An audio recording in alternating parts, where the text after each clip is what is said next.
ner mala kenyam gwaseme an wala bana ngich kadwa badan dere page dere je chakaje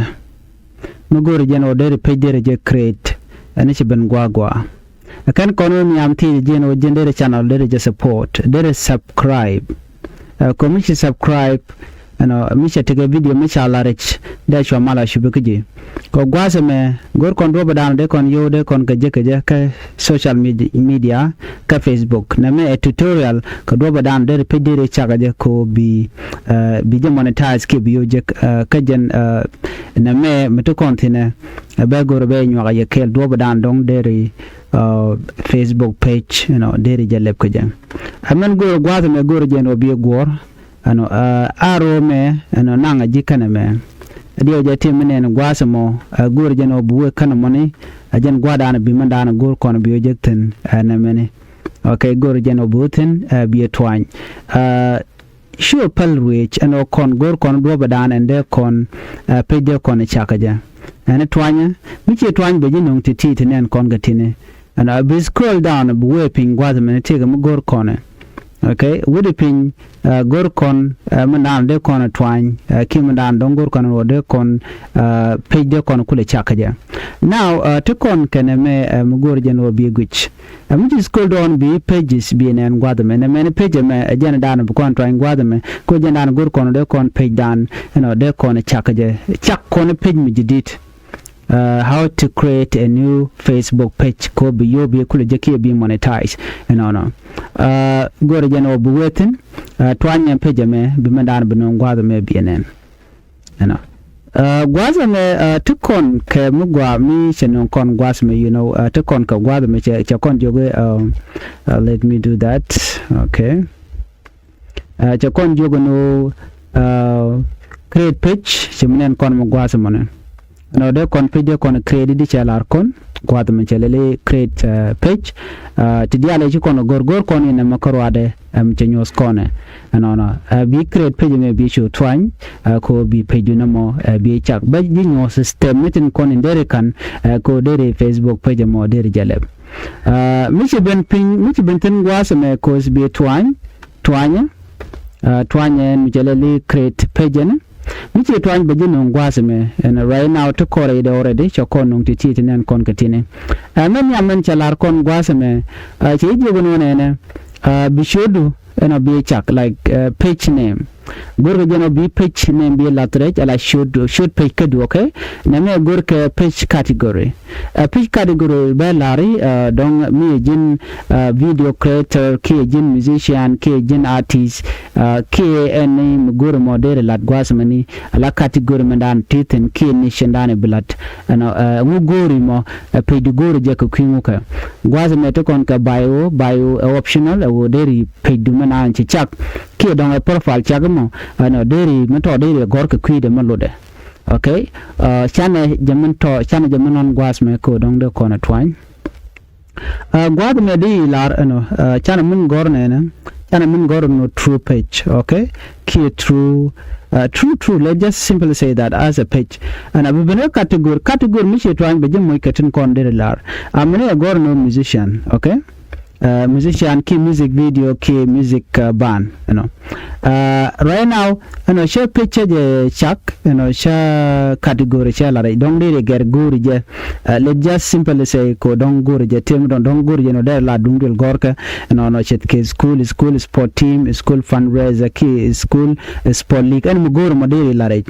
don't they allow doing education me doing education you just put that benungi and doing education gwasame and muguru moderi lat reja jin teacher a jin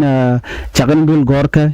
anything there lat go your category mandana blat okay ko der ji lo gwadame so tum wan gwada de kon kala da ka information technology company sign and take and muguru model lat gwadame bi la reja jelot ko moko ke technology okay deri chikene mo option dang jok to dere la reja gwada me mi jira magoro dong dere page mo dere lat ke category min gori so brochu mo ke category du min gori gwada me ko bi kula ngaje no ba ju kula ngai keje ko na me lat ke page men ba ngai keje jen blat gwasa me ne mi ci to gwasa me ana bi mi chelele create page gwasa me be chak okay mi chelele page be chu create let me click this okay this one mishi create page mishi cha gwada mo che talk the next move on belela mu be and we ka page do gwada dan che cha mishi create be jiti jan gwada mo ko do dan deri turo du deri yala rai ka je like logo wona ka menchol konen go a banner kana me so I'm gonna lo jo gwada me course already kana jibu mo ko create already and then take some changes to there will make I'm gonna work tandian to dong the conduct go kon there and there page there just set up and I'm going to show you here chan ju gina me jen page dan ko kor kamichi je chak men bi chu lel bi chu jen bu we ke dit gwasmen bi edit and page dan chi chak no ko gorje no take to be gar gwadme introduction category personal detail shit ka tema category gwasme de twan no na me chelel ta real creator ka je dere gar mu loguje man go de lare and it would watch after that let me simply do that Michelle go de yourself okay kaji work personal detail and yok personal detail gwada be nyot gwada dan titin your location hometown and very important by the way kaji ko gwada me mishi home location mishi jagar ajana dan ba ju kulingi gen wa wuji din titin cause on Facebook take a witi channel right now don't muti wuji mo misha no go Facebook taje de monetize so go jeno be de lat ni wuji mo kwanok chit ka location do gwada din hometown do gwada din bikalat kato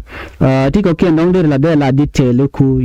like me a business la dik a business na me kamishi business and gwada bichu tape you talk another setting goro dong de ande jalat gwasa me goro jeno buwe ka jen setting de ka page do pin gwada me len jelal setting and privacy gwada me bi twan bi setting me bi nyom twan je